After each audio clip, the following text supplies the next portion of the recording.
नमस्ते, good evening, जय हिंद। पिछले वीडियो में हमने कबीर की साखियां पढ़ा और आज हम बात करेंगे एक नए पाठ की, मीरा के पद। कक्षा 10वीं के अंतर्गत स्पर्श पाठ्य पुस्तक भाग 2 में आपने पद्य भाग में मीरा के पद अपने विद्यालय में आपके शिक्षक के माध्यम से बेहतर तरीके से पढ़ा हुआ है। लेकिन परीक्षा की अंतरिम तैयारी के रूप में परीक्षा जब सिर पर है तो ऐसे में जहां से जो मिल जाए वो ले लेना आपके लिए फायदेमंद होगा। इसलिए आज हम बात करने जा रहे हैं मीरा के पद पर। यदि कहीं किसी प्रकार से आपको ऐसा लगता है कि यह आपके लिए उपयोगी है और आपके मित्रों के साथ आप इसे साझा कर सकते हैं, तो बेझिझक, निसंकोच, बिना किसी हेजिटेशन के आप अपने दोस्तों के साथ इसे शेयर कर लें, साझा कर लें। कक्षा 10वीं के अंतर्गत पद्य भाग में जब आप मीरा को पढ़ते हैं तो मीरा के दो प्रकार के भाव वहां पर दिए गए हैं। एक जिसमें मीरा कृष्ण से मदद मांग रही है, दूसरा कृष्ण के प्रति अपने प्रेम को दिखाने के लिए, अपने प्रेम का वर्णन करते हुए वे कृष्ण के समीप रहने के लिए भिन्न प्रकार की बातें करती है। लेकिन इससे पहले कि हम मीरा को पढ़ें, इससे पहले कि हम मीरा के बारे में मीरा के पद को शुरुआत करें, सबसे पहले मीरा का हल्का सा परिचय आपके पास जरूर होना चाहिए। मीरा कृष्ण भक्त है। जी हाँ, भगवान श्री कृष्ण की परम भक्त के रूप में मीरा को जाना जाता है। लेकिन मीरा और कृष्ण का कभी मिलन नहीं हुआ। मीरा कृष्ण से प्रेम करती है, मीरा कृष्ण के प्रति आसक्ति रखती है, मीरा कृष्ण की भक्ति के प्रति सबसे प्रमुख कवित्रियों में, सबसे प्रमुख साहित्यकारों में आती है। उनका जन्म स्थल आदि की जानकारियां आप अन्य जगहों से प्राप्त कर सकते हैं। लेकिन मीरा का कृष्ण के प्रति जो प्रेम है, जो अनुराग है, जो अपनापन है, वो इस पाठ के भीतर में, ये पूरा जो आप पद्य पढ़ेंगे इसके भीतर में आपको दिया गया है। मीरा की अपनी पारिवारिक पृष्ठभूमि, मीरा की अपने विवाह के बाद की पृष्ठभूमि और मीरा का घर छोड़कर निकलने के बाद, जब मीरा घर से निकल गई या कई कहानियों में मिलता है कि निकाल दी गई, तो मीरा कहां जाकर के रहने लगी? तो मीरा कृष्ण के मंदिर में जाकर के बस गई। मीरा गलियों में घूम घूम करके कृष्ण का गुणगान करती है। कृष्ण की बाल लीलाओं का, कृष्ण की बचपन की कहानियों का लोगों को कहानी के रूप में, कविता के रूप में, पद्य के रूप में सुनाती हैं। वे कृष्ण को लोगों तक पहुंचाने का, कृष्ण को प्रचार करने का काम कर रही है। इसलिए मीरा को कृष्ण बहुत प्रिय हैं। यदि आप अलग अलग प्रकार की कहानियां सुनेंगे तो उन कहानियों पर आपको मीरा के प्रति कई अन्य अलग अलग प्रकार की जानकारियां प्राप्त होगी, जिसमें कि कहा जाता है कि मीरा को जब किसी खाने के पदार्थ में जहर दे दिया गया तो भी वे बच गई। मीरा को अलग अलग प्रकार से पूरे परिवार ने प्रताड़ित किया, उसके बाद भी वे बच गई। मीरा यहाँ पर सिर्फ और सिर्फ हरि कीर्तन का, कृष्ण की भक्ति का प्रतीक है। संत रैदास की शिष्या मीरा का यह पद आपको परीक्षा की दृष्टि से और भक्ति के नए मार्ग से अवगत कराएगा, जानकारियां प्रदान करेगा। और न सिर्फ इसके माध्यम से आप यही देखेंगे कि मीरा का प्रेम कैसा है। मीरा ने कुछ उदाहरणों के द्वारा यह भी बताया कि कृष्ण ने मौका लगने पर, मौका पड़ने पर, जब भी उनका भक्त उन्हें पुकारता है, जब भी उनका भक्त उन्हें याद करता है, जब भी उनका भक्त उन्हें मन से स्मरण करता है, तो कृष्ण अपने भक्तों के लिए, उनकी मदद के लिए तत्काल प्रकट हो जाते हैं, तुरंत उसकी मदद के लिए उपस्थित हो जाते हैं। भले ही कई बार दिखाई ना देते हो, लेकिन अपने भक्त की मदद वे करते हैं या करवा देते हैं। तो आइए हम और आप कक्षा 10वीं के भीतर मीरा के पद, जो आपकी टेक्स्ट बुक में पाठ्य पुस्तक में दिया गया है, उससे शुरुआत करते हैं। मीरा के पद। मीरा के पद के भीतर में आप इस प्रकार से अपनी पाठ्य पुस्तक में पाठ देखेंगे, पद देखेंगे, जिसके भीतर में पहला पद है, हरि आप हरो जनरी भीर। इसे एक एक लाइन लाइन और शब्द शब्द करके हम और आप आगे बढ़ेंगे। लाइन लाइन, शब्द शब्द। क्यों? क्योंकि जब आप शब्द शब्द के साथ में तैयारी करेंगे तब आपको बहुत आसानी से पढ़ने में, समझने में, अंक प्राप्त करने में सुविधा होगी। मीरा कह रही हैं आपके सामने जो स्क्रीन पर, हरि आप हरो जनरी भीर। हरि कौन है? हरि भगवान कृष्ण है। हरि कौन है? हरि मीरा के कृष्ण है, जिन्हें हम और आपने लोक कथाओं के माध्यम से, अलग अलग प्रकार से किस्सों कहानियों के माध्यम से सुना हुआ है। ये वही कृष्ण है। ये कृष्ण मीरा को न सिर्फ प्रिय है, बल्कि मीरा कृष्ण को एहसास कराती है कि हरि आप कौन है भाई, आपने किस तरह से लोगों की मदद की है। आप हरो जनरी भीर। हरो का मतलब है दूर करिए। क्या दूर करिए? जन मतलब लोग, भक्त। भीर का मतलब होता है दुख, तकलीफ, परेशानी, समस्याएं।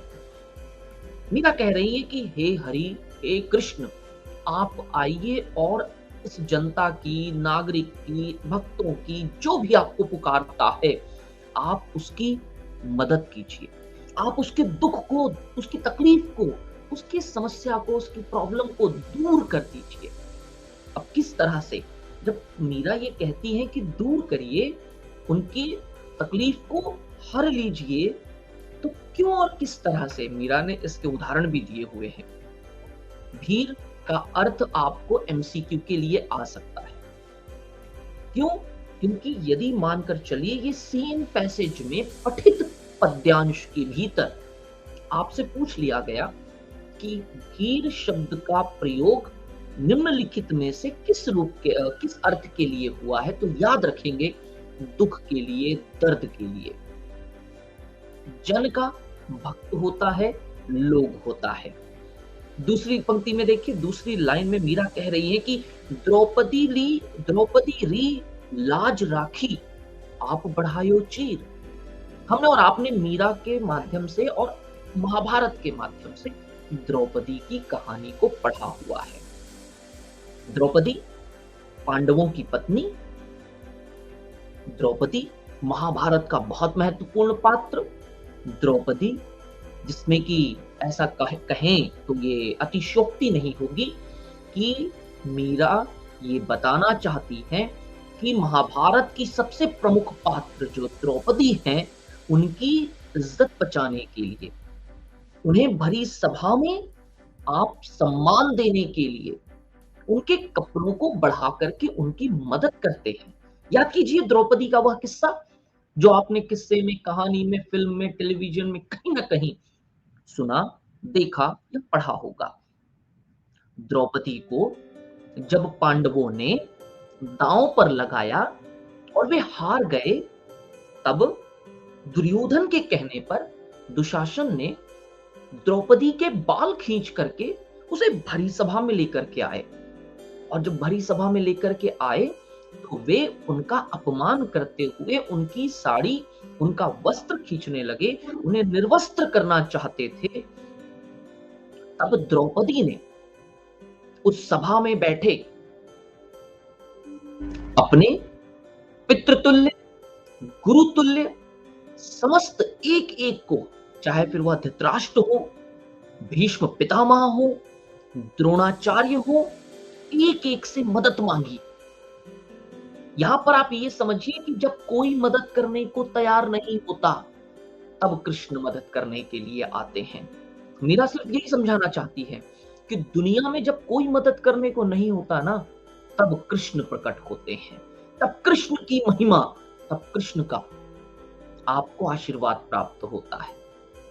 जब धृतराष्ट्र, द्रोणाचार्य, भीष्म पितामह और इनके पांचों पति पूरी तरह से मदद करने में असमर्थ थे और दुशासन उनकी साड़ी खींचने लगा, उन्हें निर्वस्त्र करने लगा, जब उसके यानी द्रौपदी के सामने कोई रास्ता नहीं बचा, तब कृष्ण को याद किया और कृष्ण को याद करने के बाद कृष्ण ने अदृश्य रूप में बिना दिखाई दिए द्रौपदी की लाज बचाई। अब लाज कैसे बचाई ये आपको याद रखना है। मीरा कह रही है, द्रौपदी री लाज राखी। लाज रखने का मतलब है इज्जत बचाना। आप बढ़ायो चीर। चीर का मतलब होता है कपड़ा।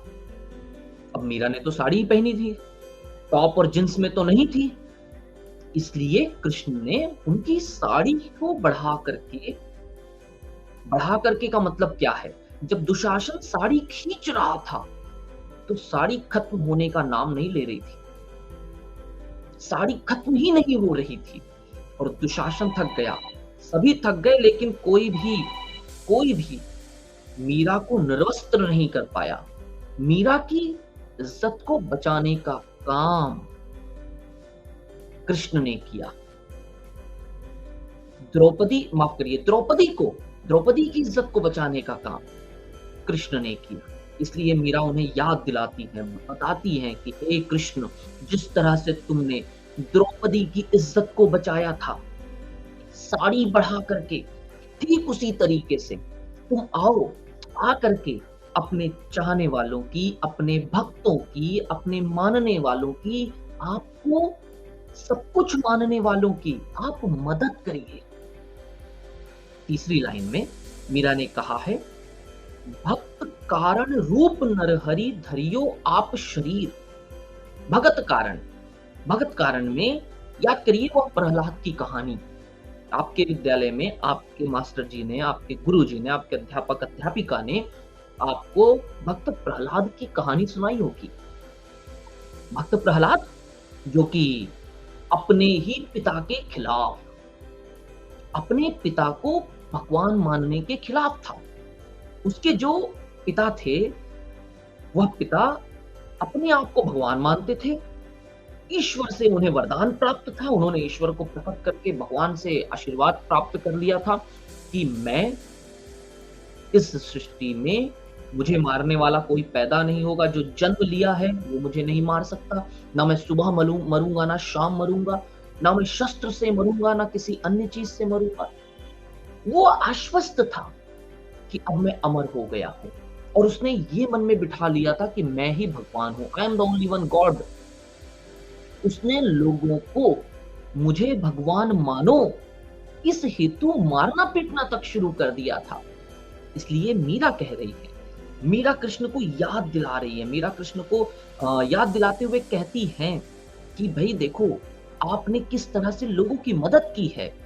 तो किस तरह से मदद की है, मीरा याद दिलाती है, प्रहलाद की रक्षा करने के लिए आपने नरसिंह का रूप, नरसिंह का अवतार धारण कर लिया था और हिरण्यकश्यप का वध किया था। हिरण्यकश्यप का वध करने के लिए याद करिए, आपके टीचर ने, आपके गुरुजी ने आपको क्लास में बताया होगा कि भगवान श्री कृष्ण ने नरसिंह, नर मतलब इंसान, सिंह मतलब शेर, ना तो वो इंसान है, ना तो जानवर है, ना तो वे भगवान है। उन्हें मारा किसने? नरसिंह का रूप लेकर के। और वे प्रकट कहां से हुए थे? यदि आपने कहानी पढ़ी होगी तो एक जो खंभा था, घर उनके महल के भीतर जो खंभा था, उस खंभे से हिरण्यकश्यप ने जब पूछा, इसमें भी तेरा भगवान है? प्रहलाद जो थे वे कृष्ण के परम भक्त माना जाता है। आपने प्रहलाद की अलग अलग कहानियां सुनी होगी। होलिका, जिसके ऊपर आप होली मनाते हैं, वह भी प्रहलाद से निकली है। हिरण्यकश्यप के वध की कहानी, जिसमें कि नरसिंह भगवान का जन्म होता है, वो भी आपके इसी प्रहलाद के कारण है। तो मीरा ये कह रही है कि जिस तरह से आपने नरसिंह का रूप धारण करके अपने परम भक्त प्रहलाद की रक्षा की थी, प्रहलाद को बचाया था, ठीक उसी तरीके से आप आइए और आकर के मेरी और मेरे जैसे सभी भक्तों की मदद कीजिए। प्रहलाद एक बालक, द्रौपदी एक महिला, यानी कृष्ण पशु पक्षी हर एक इंसान की मदद के लिए तैयार रहते हैं। जो उन्हें मन से पुकारता है, जो उन्हें हृदय से पुकारता है, जो उन्हें दिल से पुकारता है, कृष्ण उसकी मदद के लिए दौड़े चले आते हैं। अब भाई आपके दिमाग में कई बार ये सवाल हो सकता है कि भाई मीरा उनसे सीधे सीधे क्यों नहीं कहना चाहती, ये घुमा फिरा करके बातें क्यों कह रही है। मीरा कृष्ण को एहसास कराना चाहती है, मीरा कृष्ण को ये बताना चाहती है कि जब कोई किसी की मदद के लिए दुनिया में खड़ा नहीं होता। पहला उदाहरण देखिएगा द्रौपदी का, जब पूरी सभा में क्या पूरी दुनिया में द्रौपदी की कोई मदद करने को तैयार नहीं था, तब कृष्ण का अदृश्य रूप मीरा द्रौपदी की मदद करता है।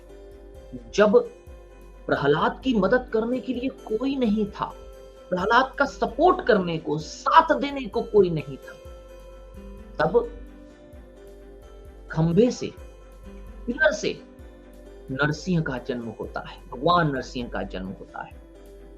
तीसरे रूप में, तीसरी पंक्ति में मीरा ने कहा है कि बुढ़तो गजराज राखियो काटी कुंजर पीर। मीरा कह रही है बुढ़तो का मतलब होता है डूबते हुए। भाई आपने एक डूबते हुए किसे, हाथी को, हाथियों के राजा ऐरावत को, गजराज मतलब हाथियों का जो राजा है ऐरावत, कुंजर का मतलब है हाथी। मीरा कह रही है, मीरा ये बता रही है कि आप महान हैं, आपकी महिमा अपरंपार है। मीरा ने तीसरी लाइन में, तीसरी पंक्ति में कहा है कि आपने एक डूबते हुए गजराज को, डूबते हुए बूढ़े गजराज को उनकी रक्षा करने के लिए मगरमच्छ का वध कर दिया था। मीरा ये बताना चाहती है, महिला हो, बालक हो या कोई पशु हो, आप हर किसी की मदद के लिए सदैव तत्पर रहते हैं, तैयार रहते हैं। मेरे विद्यार्थी मुझसे पूछते हैं कई बार कि हाथी को बचाने के लिए मगरमच्छ को मारना कितना उचित है। भाई भगवान श्री कृष्ण यदि उन्हें हाथी को बचाना है तो मगरमच्छ को मारे क्यों, दोनों तो पशु हैं। यहां पर आपको ये ध्यान देना है, जो कृष्ण को मन से याद करता है, जो कृष्ण को भक्ति भाव से याद करता है और जो कृष्ण को विपरीत परिस्थितियों में याद करता है, कृष्ण उसकी मदद के लिए जाते हैं।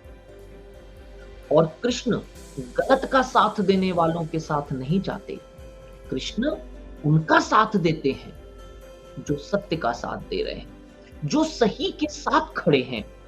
द्रौपदी, प्रहलाद और गजराज इसके उदाहरण हैं। भाई एक हाथी तालाब के किनारे या कहीं पानी पीने के लिए गया और एक मगरमच्छ ने उस पर अटैक कर दिया। मगरमच्छ ने जब उस पर अटैक किया, हाथी मरने से पहले एक आखिरी कोशिश के रूप में जो भगवान कृष्ण का भक्त है, वो भगवान कृष्ण को याद करता है कि हे कृष्ण आकर के मुझे बचा लो। तब कृष्ण उसके मदद के लिए उस भक्त स्वरूप अपने हाथी को बचाने के लिए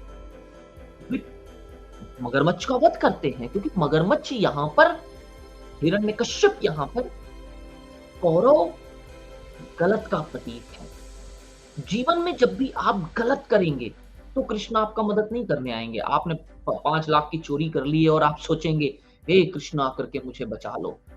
आप मर्डर करके आ गए और आपने सोच रहे हैं कि कृष्ण मुझे बचा लो।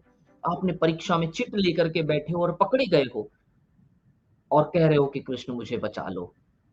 कृष्ण गलत का साथ नहीं देते, कृष्ण गलत को सपोर्ट नहीं करते, कृष्ण उनकी मदद करते हैं जो समाज में अच्छाई, बेहतर कार्यों के लिए जाने जाते हैं। आखिरी लाइन में, दासी मीरा लाल गिरधर हरो मारी भीर। दासी हूं मैं, किसकी दासी? सर मैं आपकी दासी हूं, मैं मीरा हूं, मैं कृष्ण की दासी हूं। कृष्ण को मीरा अपने आप को दासी के रूप में कह रही है। वो कह रही है कि मैं अपने गिरधर की, अपने लाल की, अपने कृष्ण की, अपने कृष्ण मुरारी की, मैं क्या हूं? मैं दासी हूं। हरो यानी दूर करो, भीर यानी दुख, तकलीफ, परेशानी, मारी का मतलब होता है मेरी। मीरा कह रही है कि मैं भी आपकी सच्ची भक्त हूं। मैं द्रौपदी की तरह, मैं प्रहलाद की तरह, मैं बूढ़े गजराज की तरह आपकी परम भक्त हूं सर। मेरी रिक्वेस्ट सुनिए, मेरा निवेदन सुनिए और आप मेरी मदद कीजिए। मीरा कह रही है कि जो सच्चा भक्त होता है उसी की कृष्ण मदद करने आते हैं। जो भक्ति भाव से कृष्ण को याद करता है, कृष्ण उसकी मदद करने के लिए आते हैं। प्रभु उसके दुख को दूर कर देते हैं। मीरा कह रही है कि प्रभु, मैं पीड़ा में हूं, मेरी इस पीड़ा को दूर करने के लिए आप आइए। तो ये था पहला, और मुझे उम्मीद है कि इस पहले पद के भीतर में आपको किसी प्रकार की कोई दिक्कत नहीं हुई होगी। आइए आगे बढ़ते हैं दूसरे पद के रूप में। यहाँ पर कृष्ण से मीरा रिक्वेस्ट भी कर रही है, निवेदन भी कर रही है, अनुनय है, विनय है। देखो सर, बहुत हो गया, मैं ना मंदिरों में बहुत रह लिया, मुझे आप अपने पास में बुला लो। मैं आपके पास रहना चाहती हूँ, मैं आपके साथ रहना चाहती हूँ, मैं आपके पास रह करके क्या करना चाहती हूँ? श्याम माने चाकर राखो जी। चाकर का मतलब क्या होता है? नौकर। कृष्ण कह रही है सर मैं आपकी सेविका बन जाऊंगी, नौकर बन जाऊंगी, नौकरानी बन जाऊंगी, बस आप मुझे अपने पास रख लो। श्याम का मतलब क्या होता है भाई? कृष्ण का नाम है श्याम मनोहर मुरली वाला। माने मतलब मुझे चाकर राखो जी। सर आप मुझे नौकर रख लो, आप मुझे चाकर रख लो। क्यों रख लो पर भाई, क्यों रख लूं मैं आपको? कृष्ण उनकी भक्ति को याद दिलाना चाहती हैं। मीरा कृष्ण के प्रति अपनी भक्ति को याद दिलाना चाहती हैं। वे कह रही हैं कि हे कृष्ण, मैं आपकी भक्ति में लीन हो चुकी हूँ, मैं आप में अपना सब कुछ खो चुकी हूँ, मैं अपना जीवन आपको समर्पित करना चाहती हूँ, मुझे आप चाकर रख लीजिए। गिरधारी लाला माने चाकर राखो जी। पहली दोनों ही पंक्तियों में कृष्ण से निवेदन, रिक्वेस्ट कर रही है। निवेदन और रिक्वेस्ट क्या? कि तुम मुझे क्या रख लो, मुझे आप अपना नौकर बना लीजिए सर। क्यों बना लीजिए भाई?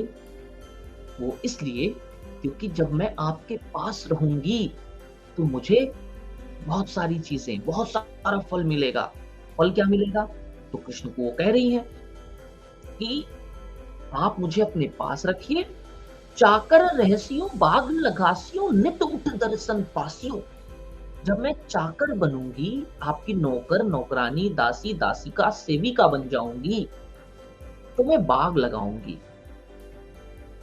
मैं सुबह सुबह बागबानी करूंगी, मैं बगीचों में जाकर के काम करूंगी। अब कृष्ण का जो महल है वो बड़ा विशाल सुंदर है, और वहां पर आप सभी को पता है कि हर कोई राजा महाराजा जब बड़ा व्यक्ति होता है, वो सुबह के वक्त मॉर्निंग वॉक करने के लिए या अपनी खिड़की में खड़ा होकर के एक अंगड़ाई लेने के लिए खड़ा होता है।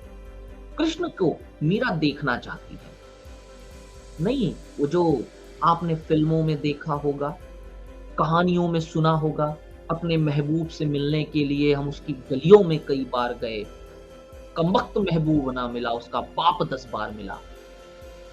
तो कृष्ण को देखने के लिए, कृष्ण के पास रहने के लिए मीरा उनके महल में जाकर के रहना चाहती है, नौकर बन के रहना चाहती है।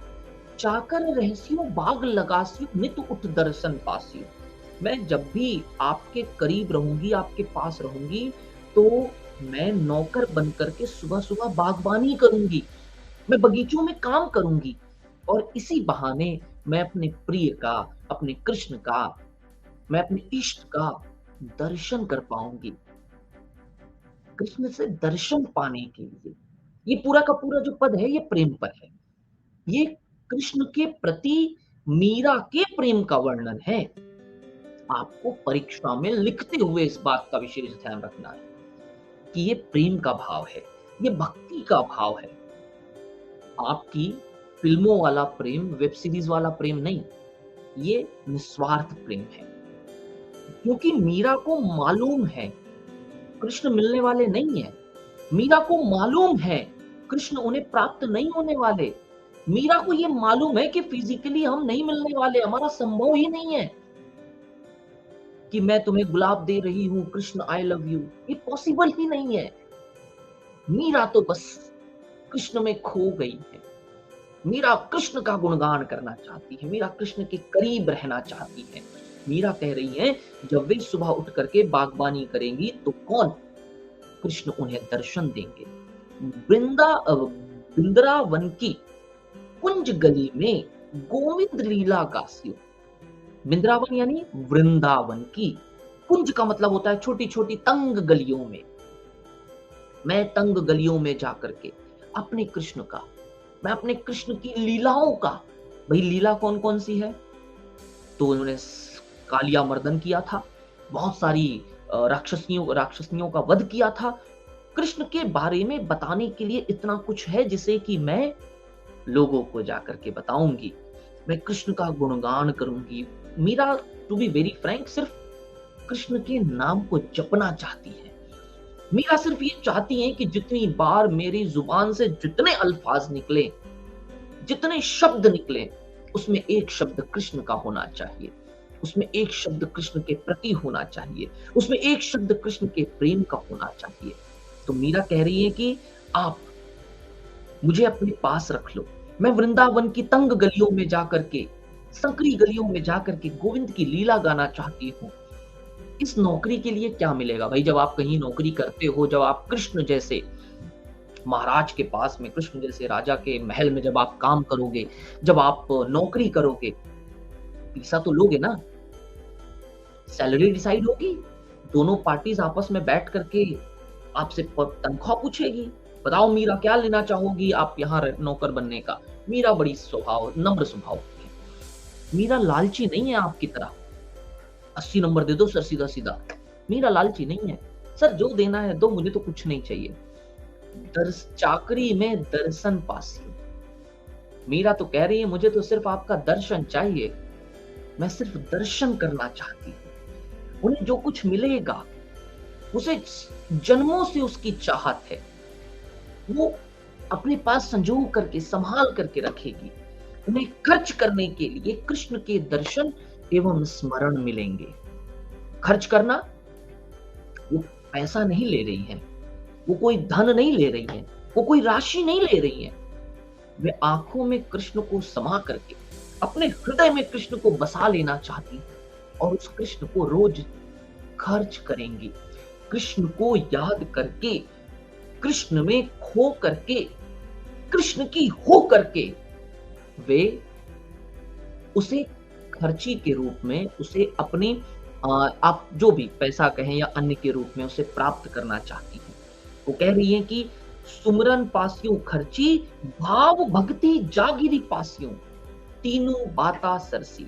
बहुत सरल शब्दों में इसे समझ लो कि उन्हें खर्च करने के लिए जो रोज डेली एक्सपेंसेस हैं आपके, वो क्या है उनके पास में? कृष्ण का दर्शन है, स्मरण है, कृष्ण की याद है। वह उन्हें याद करके, उन्हें स्मरण करके, भाव भक्ति की ऐसी जागीर है। जागीर का मतलब होता है धन दौलत संपत्ति जो होती है। कौन सी, आपको एक नंबर के एमसीक्यू में आ सकता है कि कौन से या कौन से भाव को मीरा की जागीर बताया गया है? भाव भक्ति। उनके अंदर जो भाव है, उनके अंदर जो भक्ति है, वही उनकी जागीर है। उनका कोई बैंक बैलेंस नहीं है, स्विस में उनका कोई अकाउंट नहीं है, एसबीआई में कोई अकाउंट नहीं है उनका। वो कह रही है कि भाव भक्ति जागरी पासियों, जागरी मतलब कि धन दौलत जो मेरे पास में सेविंग है, बैंक बैलेंस है, वो यही है कि मैं आपकी भक्ति करती हूँ, मैं आपकी स्मरण करती हूँ, आपके साथ रहती हूँ, आपको याद करना चाहती हूँ, आपके स्मरण में पूरा जीवन गुजार दूंगी, ये सदा मेरे साथ रहेगा। आप जब किसी वीआईपी से, किसी स्टार से मिलते हैं और 10 वर्ष बाद आप उसे याद करते हैं, तो उस मोमेंटम को याद करते हैं, उस पल को, उस समय को याद करते हैं ना। बस कृष्ण को मीरा वही बता रही है कि मुझे पैसा नहीं चाहिए, मैं आपसे मिलने का जो याद होगा, मुझे जो आपसे मिलने की बातें होगी, जो यादें होगी, बस केवल मैं उसे जीना चाहती हूँ। मैं उसे अपने साथ रखना चाहती हूँ। मैं उसे अपने पास रखना चाहती हूँ। तो मीरा श्री कृष्ण के प्रति अपनी भक्ति भावना को उजागर कर रही है कि हे कृष्ण मुझे नौकर बना लो। इससे सरल आपको कहीं नहीं मिलेगा जो मैं कहने जा रहा हूँ कि हे कृष्ण मुझे मुझे नौकर बना लो। कृष्ण मुझे आप अपने साथ रखोगे, आपके नज़दीक रहूँगी, तो मैं चाहे ही नौकर बन के क्यों ना रहूँ, चाहे मुझे नौकर बन के क्यों ना रहना पड़े। मैं हर वह चीज़ करूँगी जो आपका नौकर करता होगा। मीरा कहती है नौकर बनकर बगीचे लगाऊँगी, पेड़ में पानी दूँगी, पौधे लगाऊँगी, फूलों को साफ करूँगी, पत्तियों को साफ करूँगी। मैं खाद पानी डालूँगी ताकि मैं सुबह आपके दर्शन पा सकूँ।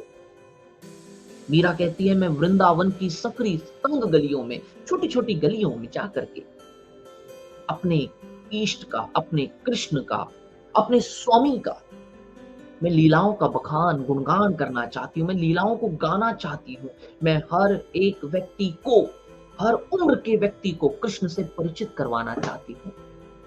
मेरा कृष्ण कैसा है? मेरे कृष्ण की लीलाएँ कैसी हैं? मैं लोगों को बताना चाहती हूँ। मीरा का मानना है कि नौकर बन कर के मुझे जो 3 फ़ायदे मिलेंगे, मुझे जो फ़ायदे मिलेंगे उनमें 3 हैं। 1, मुझे हमेशा कृष्ण के दर्शन प्राप्त होंगे। नंबर 1 कि आपको कृष्ण का दर्शन प्राप्त हो रहा है। नंबर 2 उन्हें अपने प्रिय की जब याद उन्हें अपने प्रिय की तो याद नहीं सताएगी। वो कृष्ण को खोजने के लिए, कृष्ण को याद करने के लिए मंदिर और अलग-अलग जगहों पे नहीं भटकेगी। कृष्ण सामने है सर। खिड़की से आते-जाते वो आपको देखती रहेगी। और जब भी देखने का बहुत ज़्यादा मन करेगा, मैं किसी काम से महल के भीतर प्रवेश कर लूँगी, लेकिन आपको देख तो लूँगी। तीसरा, उनकी भाव भक्ति का जो साम्राज्य है बैंक बैलेंस है, जो सेविंग है वो बढ़ती जाएगी। प्रश्न याद रखना कि किस प्रकार के भाव को मीरा अपनी संपत्ति बता रही है, अपनी जागीर बता रही है, अपना साम्राज्य बता रही है। भाव भक्ति है, भाव भक्ति व कृष्ण के प्रति। फिर उसके बाद में मीरा कहती हैं अगले पद में कि मोर मुकुट पीतांबर सोहे, गल बैजंती माला। मोर मुकुट पीतांबर सोहे गति माला। मोर मुकुट, मोर पंख युक्त मुकुट तुमने पहना हुआ है। हर किसी को पता है, बच्चे-बच्चे को पता है कि यदि आपको कृष्ण का फैंसी ड्रेस में गेटअप पहनना है, रोल प्ले करना है, कहीं भी कृष्ण बनना है, तो कृष्ण की 2 बहुत महत्वपूर्ण विशेषताएँ हैं। 1, कृष्ण के हाथ में बांसुरी होगी। दूसरा, कृष्ण के माथे पर जो मुकुट होगा उसमें मोर का पंख लगा होगा। मोर पंख रूपी मुकुट कृष्ण पहन करके पीले वस्त्रों में जाकर के बड़े ही मनभावन लगते हैं, सुंदर लगते हैं। मोर मुकुट पीतांबर सोहे, गल बैजंती माला। गले में बैजंती माला पहन रखी है। बैजंती एक फूल का प्रकार है। मीरा कह रही है कि तुमने मतलब हमारे कृष्ण ने, कृष्ण के रूप के सौंदर्य का वर्णन है। इस पद का अर्थ लिखते वक्त, इस पद को परिभाषित करते वक्त यदि आप इससे संबंधित लिख रहे हैं, यहाँ एक प्रश्न याद कर लीजिए। मीरा ने कृष्ण की भक्ति को, मीरा ने कृष्ण को, कृष्ण के सौंदर्य का, रूप सौंदर्य का किस तरह वर्णन किया है। तो मोहक है, मनभावन है। कृष्ण तो उनके लिए अतुलनीय है, उनके लिए अवर्णनीय है। उन्हें वे शब्दों में परिभाषित नहीं कर सकती।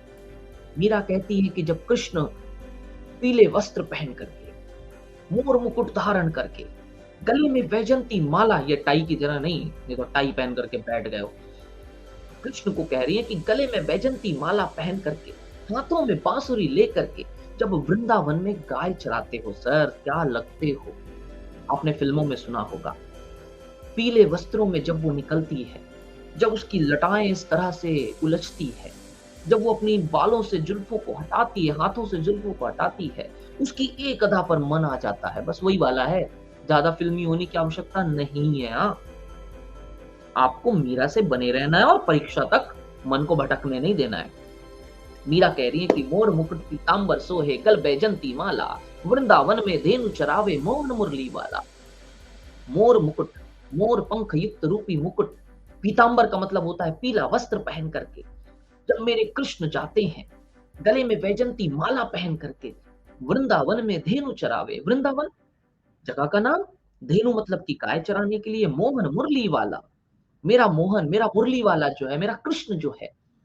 आप लोगों ने अपने आसपास में कई बार सुना होगा कि हम अपने प्रिय का, अपने प्रेमी का, अपने निकटतम व्यक्ति का गुण जब उसकी प्रशंसा करते हैं तो कहते हैं ना, लाल कपड़ों में, पीले कपड़ों में वो बहुत जचते हैं, बहुत फबते हैं। जब वो जाते हैं तो रास्ते पे लोग उन्हें देखने लग जाते हैं। बस कृष्ण के बारे में मीरा वही कह रही है कि मोर मुकुट पीतांबर सोहे गल बैजंती माला, वृंदावन में धेनु चरावे मोहन मुरली वाला। कि जब मेरा मोहन वृंदावन में गाय चराने के लिए जाता है तो वाह क्या स्मार्ट बन के जाता है, क्या दिखता है। जाते समय लोग कृष्ण को देखने लग जाते हैं, हाय क्या कृष्ण है, कैसा है। लेकिन माथे पर उसके एक मुकुट है, उस मुकुट में मोर का पंख लगा हुआ है, पीले कपड़े पहने हैं, गले में वैजंती माला है।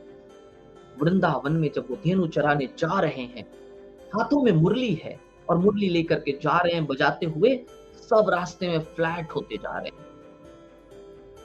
और कृष्ण को मीरा इसी रूप में याद करना चाहती। फिर मीरा कहती है कि अगला वाला जो इसके भीतर में बंद है, कहाँ गया भाई, हाँ, वृंदावन में धेनु चरावे मोहन मुरली वाला, ऊंचा ऊंचा महल बनाओ।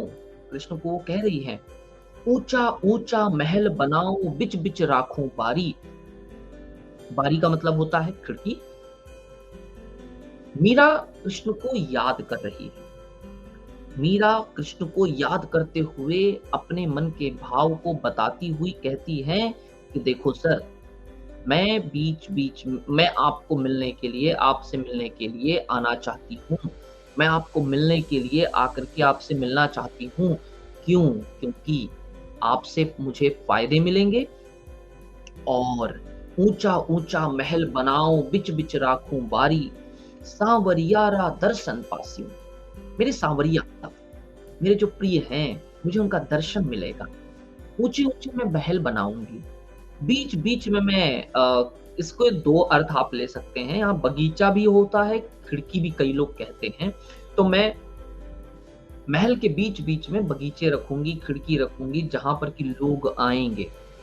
लोग नहीं, कृष्ण को मैं वहां से देख सकती हूँ, जिनके बीच में साज श्रृंगार करने के लिए। सांवरियारा दर्शन प्यासियों, सांवरिया यानी कि उनके प्रिय, उनके प्रियतम का दर्शन पाने के लिए। पहर कुसुम्बी साड़ी, वो कुसुम्बी साड़ी पहन करके उनको देखने के लिए, उनको मिलने के लिए आना चाहती हैं। जब कृष्ण के, अब भाई कोई राजा है, कोई महाराजा है, तो उसके घर से, महल से निकलने का कोई एक फिक्स समय होगा। तो मीरा उस वक्त तैयार होकर के, कुसुम्बी साड़ी पहन करके कृष्ण को लुभाना चाहती हैं, कृष्ण को रिझाना चाहती है, कृष्ण को याद करना चाहती है। मीरा कह रही है कि सांवरियारा दर्शन पासियों, पहर कुसुम्बी साड़ी। कुसुम्बी का अर्थ होता है गहरा लाल। आधी रात प्रभु दर्शन दीजियो। अब मीरा ने कंडीशन अप्लाई कर दी है। मीरा ने कंडीशन रख दी है, शर्त है। क्या शर्त है? आधी रात प्रभु दर्शन दीजियो, जमुना जीरा तीरा। ये मीरा उनके प्रति अपने भाव रख रही है। दिन में उनसे मिलना उनके लिए संभव नहीं है, पॉसिबल नहीं है। इसलिए मीरा कहती है, ये एक प्रकार का मीरा का कृष्ण के प्रति प्रेम का भाव है। मैं फिर से बता दूं, मीरा को कृष्ण मिलेंगे नहीं, मीरा को कृष्ण मिलने वाले नहीं है, बावजूद उसके मीरा उनसे प्रेम करती है, उनके प्रति अपने भाव बता रही है। आधी रात में आकर के आप मुझे दर्शन दीजिए। जमुना जी रे तीरा, जमुना जी, जमुना नदी के किनारे, यमुना नदी के किनारे आकर के आप मुझे दर्शन दीजिए। एमसीक्यू अगेन, मीरा कृष्ण को मिलने के लिए कब और कहां बुलाती है? तो मीरा कृष्ण को मिलने के लिए, दर्शन देने के लिए आधी रात के बाद। जमुना जी के किनारे पर, यमुना के किनारे पर बुलाती है, अनुरोध करती है, अनुनय है, विनय है, निवेदन है, रिक्वेस्ट है, हम्बल रिक्वेस्ट है, sir please come and meet me. भाई आधी रात को क्यों आऊं तुझसे मिलने? क्योंकि मैं आपकी परम भक्त हूं। I want to see you. मैं आपको देखना चाहती हूँ, मैं आपको मिलना चाहती हूँ। मीरा आधी रात को कृष्ण को दर्शन देने के लिए रिक्वेस्ट कर रही है, निवेदन कर रही है। मीरा कहती है, मीरा रा प्रभु गिरधन रागर, हिवड़ो घनो अधीरा। क्यों मिलने के लिए आऊं मैं आपसे? तो मीरा कहती है, मैं बहुत व्याकुल हूं, मैं बड़ी दुखी हूं, मैं बड़ी व्यथित हूं, चिंतित हूं, व्याकुल हूं, परेशान हूं। आप आइए जमुना जी के तट पर, यमुना के तट पर दर्शन देकर के मेरे दुख को दूर कर दीजिए। सर मेरी तकलीफ दूर कर दीजिए, मेरी समस्याओं को दूर कर दीजिए। कहा जाता है कि कृष्ण ने जिसको भी आज तक दर्शन दिया है, कहा जाता है कि कृष्ण ने आज तक जिसको भी दर्शन दिया, उसके जीवन से समस्याएं, प्रॉब्लम्स, परेशानियां दूर हो गई। इसलिए मीरा कहती है कि मैं बगीचों के बीच बीच में ऊंचे महल बनवा करके, कुसुम्बी साड़ी पहन करके अपने प्रिय का दर्शन करूंगी। मैं कृष्ण के दर्शन के लिए साज श्रृंगार करूंगी। मैं तैयार होकर के कृष्ण से मिलने के लिए आधी रात को यमुना के तट पर तुम्हारा इंतजार करूंगी। मीरा चाहती है कि आप मुझे दर्शन क्यों दो, क्योंकि मुझसे सुबह तक की बेसब्री, मुझे सुबह का इंतजार नहीं होता सर कि मैं सुबह उठूं और आपका दर्शन करूं। I want this right now. मुझे आपका अभी तुरंत आधी रात में दर्शन चाहिए। You have to come. आपको आना पड़ेगा। आप नहीं आए तो मैं महल में घुस जाऊंगी। इनडायरेक्टली कंडीशन यही है कि आप इधर आ जाओ या तो मैं वहां आ जाती हूँ। बहरहाल ये लिखने के लिए नहीं है, ये लिखना मत, वरना पता चल रहा है कि टीचर नंबर दे नहीं रहा, काट रहा है। तो मीरा कह रही है कि मैं इतनी बेचैन हूं कि मुझसे सुबह तक का इंतजार नहीं होता। I want to meet right now. Meera चाहती है कि आप आइए, मेरे व्यथित मन को, मेरे परेशान दिल को, मेरी परेशानी को आप दूर कीजिए। हिवड़ो घनो अधीरा। अधीरा का मतलब होता है व्याकुल है सर, परेशान हूं मैं, बहुत दुखी हूं, परेशान हूं। आप आइए, आकर के मेरे मन को, मेरे दुखी मन को आप दिलासा दीजिए, मुझे सुकून प्रदान कीजिए। तो इसके भीतर में मीरा ने जिस तरह की बातें रखी है, हम लोगों ने मीरा के पद में देखा। एक बार इसको ऊपर से लेकर के, पहली पंक्ति से लेकर के आखिरी पंक्ति तक देख लीजिए। मीरा कह रही है कि प्रस्तुत पंक्तियों के माध्यम से क्या कह रही है? मीराबाई कह रही है कि भगवान श्री कृष्ण आप सबकी समस्याओं को दूर करते हैं, आप सबकी समस्याओं को हरते हैं। आप आइए एक बार फिर से, जिस तरह से आपने अपने भक्तों की समस्याओं को दूर किया था, द्रौपदी को वस्त्र देकर के भरी सभा में उसकी लाज बचा दी, इज्जत बचा दी, सम्मान रख लिया, ठीक उसी तरह से आप मेरी मदद कीजिए, औरों की मदद कीजिए। दूसरी पंक्ति में उन्होंने आगे कहा हुआ है कि जिस तरह से आपने प्रहलाद की रक्षा के लिए नरसिंह का अवतार धारण कर लिया, हिरण्यकश्यप का वध किया, कम आइए मेरी मदद कीजिए, औरों की मदद कीजिए। जिस तरह से आपने एक गजराज की, हाथी की मदद करने के लिए मगरमच्छ को मार दिया था।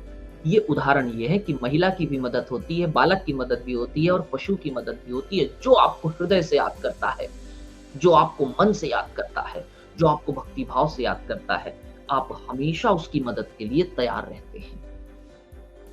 फिर मीरा ने आगे कहा है कि श्याम मुझे तुम चाकर रख लो, नौकर रख लो, मुझे नौकर बना लो, क्योंकि मैं जब नौकर बनूंगी तो तुम्हारे पास रहूंगी। सर मुझे अपने पास रख लो, मुझे तुम्हारे पास रहना है। तो तुम्हारे पास रह करके मुझे मिलेगा क्या? तो मीरा कहती है कि जब मैं नौकर बन करके तुम्हारे पास रहूंगी तो मुझे बगीचे में काम करने का मौका मिलेगा। जो आप कहोगे मैं वो कर दूंगी। इससे मुझे तुम्हारे दर्शन प्राप्त होंगे। मीरा कहती है वृंदावन की तंग छोटी छोटी गलियों में मैं तुम्हारे, अपने इष्ट का, अपने भगवान का, अपने कृष्ण का, उनकी लीलाओं का गुणगान करना चाहती हूँ। मीरा कहती है कि मैं नौकर बनकर के 3 फायदे उठाना चाहती हूँ। मुझे सैलरी नहीं चाहिए, नो सीटीसी, नो तनख्वाह, no salary, no bank transfer. I want only 3 things. Number 1, मुझे तुम्हारे दर्शन प्राप्त होंगे। हे कृष्ण, मुझे तुमसे दर्शन करने हैं। दूसरा, मुझे अपने प्रिय की याद नहीं सताएगी। यदि मैं आज यहाँ से कोसों दूर रहूंगी, मंदिर में बैठी रहूंगी सर, मुझे आपकी याद आएगी। तो मैं जब यहाँ रहूंगी तो मुझे आपके पास रह करके आपके दर्शन करने का मौका मिलेगा। और तीसरा, मेरे पास जो सेविंग है, मेरा जो बैंक बैलेंस है, वो आपके दर्शन रूपी खर्चों के लिए बढ़ता जाएगा। उनके जो दर्शन प्राप्त होंगे, वही दर्शन ही उनका पैसा है, वही उनकी अर्निंग है, वही उनका सेविंग है।